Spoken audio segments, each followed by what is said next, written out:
Hello, I'm Mary Hoffman and this is Anne Rooney. And we're sitting in my study making this my first ever video recording for the virtual literature festival on ABBA to celebrate its third birthday? I don't know, we should have checked. We should have checked. It's a toddler anyway. To celebrate ABBA's birthday anyway. So hello to all you ABBA readers, and we're going to interview each other about our books. Or talk. Or talk. Conversational sort of manner. Exactly. And drink coffee. And drink coffee, because that is a vital component of writing books. Caffeine, very, very important. Yes, I want some now. Okay. Oh, this is product placement. We've got Blackwell's mugs. We have. Hooray. We're going to advertise the coffee as well. Yes. Okay, so we both write children's books across a wide... For There's lots an edit. of different children, For big and small. Indeed, and we've both done fiction and non-fiction, though Anne's done more non-fiction than I have, I think. Or we could say you've done more fiction than I have. That's another way of putting it. And we've both written rather a lot of books, an embarrassing amount between us, sort of over 200, I think, isn't it? Probably about 260 yeah, something like that. Something. Oh, as many as that? I think so. Right. We've lost count. We've lost count. Some of them are very short. Some of them are very embarrassing. Yes, we won't talk about those. No. There's a cat here as well. Can you see the cat? Probably not. I've got 3 of them. So the cups of coffee and cats are quite important to my work routine. They'll come in and out. And cups of coffee are quite important to your work routine, but not cats, to which you not are cats, allergic. Because I'm allergic to them. But she's taken an antihistamine this morning, so that's okay. Another thing we have in common is that we both love Italy. And we both speak Italian. She speaks better Italian than I do. And we both go there as often as we can. And I had this wonderful idea of setting some books in Italy. And I've now set rather a lot in Italy, including my latest, more product placement, coming out on the 4th of July. So before you see this video, which is called David and is about the model for Michelangelo's statue. And Anne has read it, which is kind of fun. And it's very good. Go and buy it. There, Thank you. Placement. Thank you. So advertisements for ourselves. And Anne has just written a book set in Venice, which I have to admit I haven't read yet, though I might have done by the time you see this. And in fact, you know much more about Venice than I do, although I've set a book there. So tell us about when did you fall in love with Venice? Oh, I first went to Venice when I was 15. And I thought it was wonderful, and then I thought I can't afford to come back here again in the near future because I can't afford to keep coming backwards and forwards. So I had to. It was like a drug, really. You had to stop taking it before you got too addicted. Yes. And then I suppose I went back on the way to the Blondie Book Fair in about 2002 or something.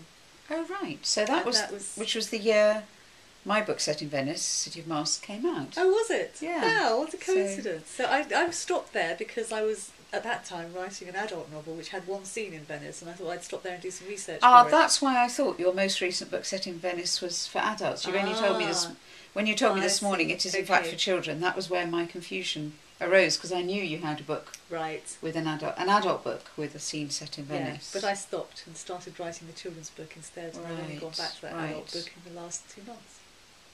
Well, I have been to Venice a good few times, and indeed we have a friend who's also in the SAS and possibly also in this festival called Michelle Lovrick, who has a home in Venice where we've both stayed, and who, like you, fell in love with Venice. Well, I think she was 18, but she fell in love with Venice, and unlike you, decided she was jolly well going to live there one day, and she does. Now, I feel this way about Tuscany, though I'm sort of torn between Florence and Siena because I love them both, and I've been to both many, many times, and indeed have set books in both of them. Obviously David is set in Florence, but so is City of Flowers, and City of Stars is set in Siena, which is edging towards being my favourite city. And when you're watching this video, I shall in fact be in Lucca, which is where the next Stravaganza book is set. In Cambridge. And you'll still be in Cambridge. But I'm sure you'll get to Italy again as soon as you can. I mean, it's something that attracts us both, isn't it? Yes. And do you know why? Why Italy? Why Venice? Why it does it for you? Why Venice? I like Venice because it doesn't have any cars in it, actually. That's a big plus. Boats are better than cars, definitely. Yes. And it's just so improbable, making a city out of a bunch of muddy splots in a big sea. It is, great, isn't it? yeah. It's improbable, if not impossible. Yeah. But, I first went to Italy when I was about 14. My parents took me to a seaside holiday, and I absolutely loved it. But I didn't go again till I was 20, I suppose. It was my first long vacation from Cambridge, and I went to do a language course at the British Institute in Florence for a month. And my husband says that was the definitive experience of my life, because that was when the great love of Italy and Italian art and the language and the literature all happened to me at once. And so that's why Florence is a terribly important place to me. I spent another month there when I was writing City of Flowers, again doing language classes in the morning and history of art in the afternoons. That was in 2003 when I was researching and beginning to write City of Flowers. But I used to think that there were Venice people and Florence people, and you had to be one or the other, because my sister went to Venice when I was quite young, and she was crazy for it, and she didn't go to Florence until about 2 years ago, I think. Oh, really? By which time I'd also visited Venice and realised that this was silly and you could be both. Absolutely. But if this extremely elderly and without any descendants Italian millionaire should chance upon this video, and I'll marry you. No, absolutely Dan, not. sorry. Because then you'll be his heir, and that's not the plan at all. The plan is that too bad, being the heir of an Italian millionaire. It's bad news for me though, because it would be you. And my plan was that he would offer. Well, perhaps he doesn't have to be elderly and about to die. Perhaps he just has to be vastly rich. He could be very attractive. He could be a woman. To marry him. He could I be a don't want woman. to marry a woman. No. Get off this particular branch of the subject. The plan is for an Italian. It doesn't even have to be Italian. A millionaire of any age, any sex, should happen upon this and admire our books. He could be our patron. Yes, exactly. Or she could be our matron. Yes. That doesn't work, does it? No. And give us some money to buy a home in Italy. Yours would clearly be in Venice. Would it be on the Grand Canal like Michelle's? Or no, on a little side canal, I think. Yeah. Would it be... If I had a home in Venice, I'd make it in Cannaregio, which I love. Well, I would have put it in Cannaregio, I think. Yeah. Cannaregio. Yes. But you see, if we only get... Santa Croce, that's going up, that's quite nice. Okay. But if we only get the one donation each Oh. from the millionaire, and you said to me now, is your place going to be in Florence or in Siena?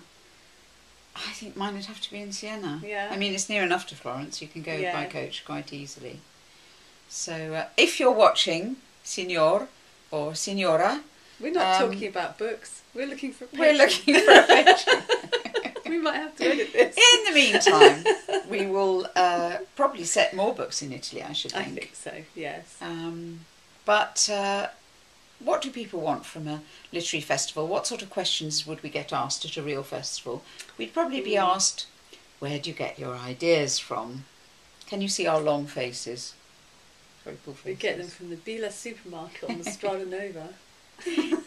Philip Pullman always says, I get them from Ideas Are Us. That's a good idea. Yes. Yeah. The point is that writers don't have any trouble getting ideas, so that's why they can't answer that question. Because in a way, we don't understand it. We think, why are you asking us that? We've had our ideas all our lives. We've no idea. Where do you get your oxygen from? Yeah, that's a good answer, because we don't know, because it's everywhere, it's around us. And without the ideas, we wouldn't be writers, would we? No. So that's not the hard bit, folks, though it's what the non-writers usually ask. The hard bit is knowing if it's a goer as an idea, will it turn into a book? And if so, what kind of book? Yes, and once you've started the book, whether you were right or not, or whether there's a point at which you have to say, actually, this is a rubbish idea and I need to give up, which sometimes happens. Yeah, you have to be... And because you have lots of ideas, because you're not rationed, and you're only allowed one a year from Ideas Are Us or wherever, you don't mind if you have to just jettison something, unless you've put a lot of work into it. Yeah, you mind the work you've put in. But you don't mind, you don't think, oh dear, well, will I ever get another idea? Because that's not how it works. No. You get masses of ideas and you just... There are too many ideas. You have to pick too many ideas, actually, and you think... I mean, I often think of Keats's poem, When I Have Fears That I May Cease to Be. You know, that one about... garnering the ideas from his teeming brain. Yes, and of course there are all those that are going to be wasted. I know, and poor lad, he died at 26 or something. Yeah, didn't he? they all died at 26. Yes. Romantic poets, didn't they? It's compulsory, really. But as you can see, that hasn't happened to us. No. So here we are. Oh yes, now we should tell you the Mad Grannies plan. Oh yeah. That was what we were really going to tell you about. Neither of us has grandchildren as yet, but we both have. We have a plethora of lovely daughters. We do, and we're sure that one day this will happen. And we thought we could be virtual grannies. Yeah, but the plan is to be by then to have amassed enough money, or to have found our millionaire patron, and bought homes in Italy where we plan to be mad Italian grannies. We do together. Yes. So that's grappa in bars and that kind of thing. Yes, and lots of Campari. Yes. And Prosecco. Which we're both devoted to and had a great deal of last night. You might think we've actually been at it this morning, but actually all we've done is spent a long time looking for the video manual and making cups of coffee, so you'd be wrong. We're just always... we're just wired on coffee at the moment. What was that? He probably thinks we've gone on for too long. No, it was my phone. Oh, your phone. We'll have to edit her out. But as you can see, being authors who know each other through an organisation, we met first through the Society of Authors, but then again through the SAS, didn't we, I think? Yeah. So how we kept up our friendship. Discovering we had a lot in common, a lot of it Italian, is a good thing, because it means you've got someone else who does the same mad thing as you, makes a living by lying. You gave that talk, do you remember, at the Seawood conference, where you asked lots of questions and you kept your answers hidden. Oh. And you asked questions like... Was it about time management? Yeah, it was. And every question you asked, I gave the same answer as your answer. Oh, but really? you didn't. There was only one that was different. Didn't reveal and that the was answers. about the Archers. Oh, yes. Because I hate the Archers and Mary loves the Archers. Yes. But all the other questions, we had the same answer, because you didn't give your answer until... Everybody had given theirs. I see. No, I didn't remember that. But I would just like to say in my defence that I don't think the Archers is good, but I'm used to it.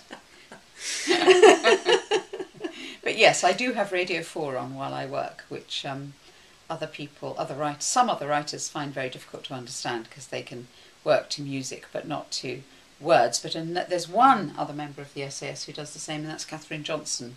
Oh, does she? So I don't know if she's part of this literary festival. So, yeah. Well, we've got masses of material now. We've probably got enough to edit. Yeah. Unless the tops of our heads have gone, in which case we have to do it all again. Enjoy your birthday, ABBA. Happy birthday. Happy birthday. Lots of love.